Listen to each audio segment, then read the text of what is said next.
I call Marama Fox. Kia ora, Mr Speaker.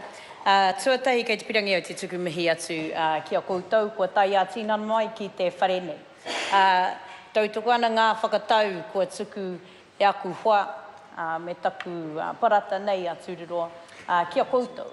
Anō nā ki te karakia I whakatau nei a tātou. Aha ko te nekehanga o tēnei whare hua rereke etahi wā kai pirangi au te mihi atu ki a koe e te parata e whakatau I a tātou e te karakia I te ata nei. Nā reira tēnā koutou, nau mai, hara mai ki tēnei whare te ano o te raiana e ki mai etahi. Etahi o koutou karipea mohio mai ki tēnei Johnny come lately. Engari ka tūake au hei māngai ma tātou. Ma tātou te iwi Māori roti tēnei whare. Nā reira, kai pirangi au te mihi atu ki a koutou, tēnā tātou katoa. Karanga mai ko te Kawerau a Maki, ko te wao nui a Tiriwa, mai te kore ki ngā tai a Rakataura, ko Rangihina, ko Whangaparaua, ko Mahurangi, nā Maki te mana me te rangatiratanga. Close to 18 months ago, an esteemed group gathered at Makaurau, Marae and Mangere to witness the signing of the deed of settlement for all outstanding historical treaty claims. There was Minister for Treaty of Waitangi Negotiations, Christopher Finlayson, the Minister for Whānau Order and former Māori Party co-leader, the Honourable Dame Tariana Turia, Minister of Pacific Island Affairs, Pesita Sam Lotuinga. The signing was witnessed by members of Parliament Claudette Hauiti and Tauhenari, Te Kiingi Tūheitia, and representatives of other iwi also attended. But of all the dignitaries present and all the historic kōrero laid down, one stood out from the rest. That was the message from Te Wārena Taua, Chairman of Te Kawerau a Maki Iwi Authority, who said, "There were many elders who fought hard to retain our ancestral taonga. They fought hard to see our grievances brought before the Crown, and now today, it is all about them and our grandchildren to come. I'm happy." Today we remember those elders and we reflect on the opportunities ahead for all our mokopuna. That 5-letter word, the word happy, is all the more remarkable when one looks through the litany of lies and deception, of mistruths and inappropriate actions which have been laid bare before the House. Te Kawerau a Maki's claims are based on the Crown's actions and omissions, including extensive Crown purchases in 3 decades following the signing of the Treaty of Waitangi in 1840. In other words, it started badly, long before there was any sight of a treaty to sign. The Crown recognises that it breached the Treaty of Waitangi through the pre-treaty land transactions and preemption waiver purchases for lands in which Te Kawerau a Maki had interests. This includes land in West Auckland, Upper Waitemata Harbour. It also relates to purchase of an extensive area called Mahurangi and Omaha in 1841. Less than a year after signing Te Tiriti o Waitangi, the Crown failed to conduct an adequate investigation of customary rights when it purchased the land. The way in which the land was surveyed, the way in which the transactions were approved, the way in which regulations were overlooked, and the process whereby the Crown granted land to settlers within the Mahurangi and Omaha purchase area, all of this caused confusion and uncertainty for Te Kawerau a Maki.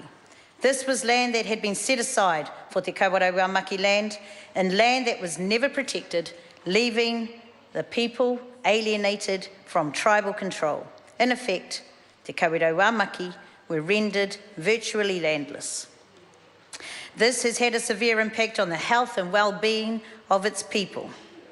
The community and the effects continue to be felt today.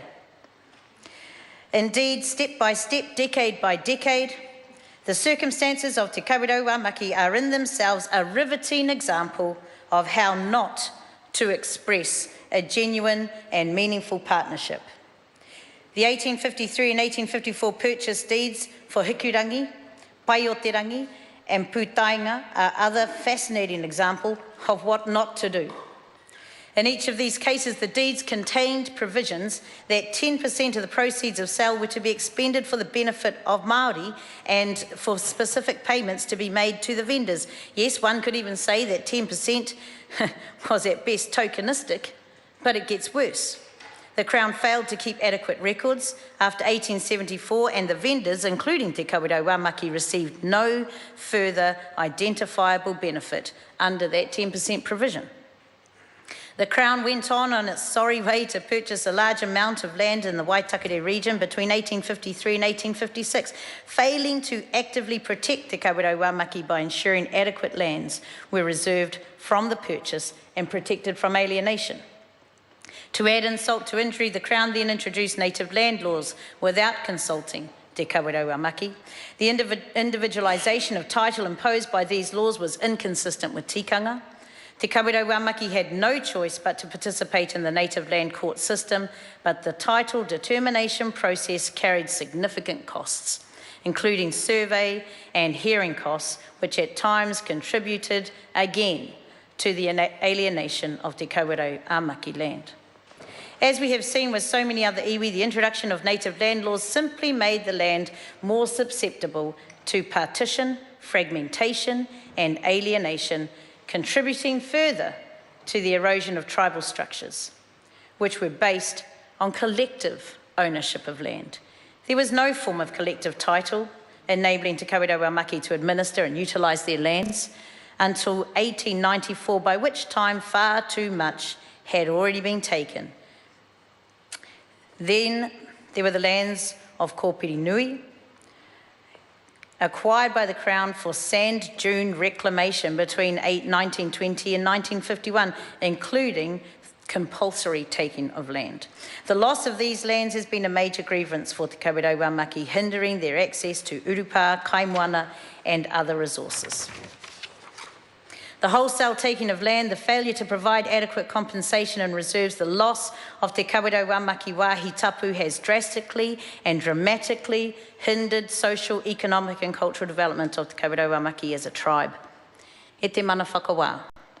I've taken the time to trace the Crown's pattern of destruction over subsequent decades for a specific purpose today, and it brings us back to the meaning of happiness.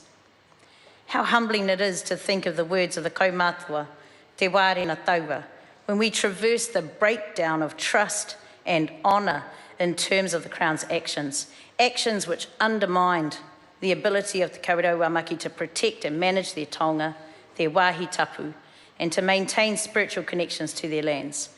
Financial redress will see the tribe receive $6.5 million, which will help to buy back 85% of the riverhead forest. But how can any amount of financial recompense ever address the impact felt on the well-being of Te Kawerau Maki today?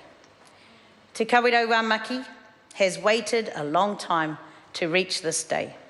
And I do believe the $300,000 contribution towards supporting them to achieve their dream of creating their own marae is a really important starting point for a new future.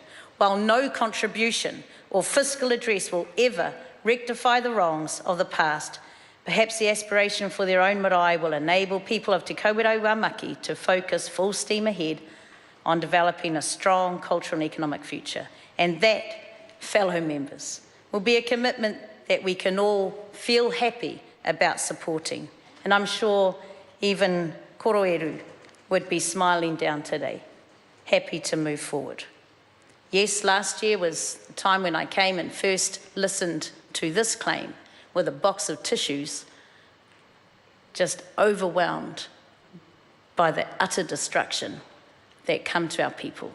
But today, we put that 5-letter word into practice, HAPPY, despite all of that, so that we can move forward. I commend you and I commend this House, this bill to the House. Kia ora. The Honourable David Cunliffe.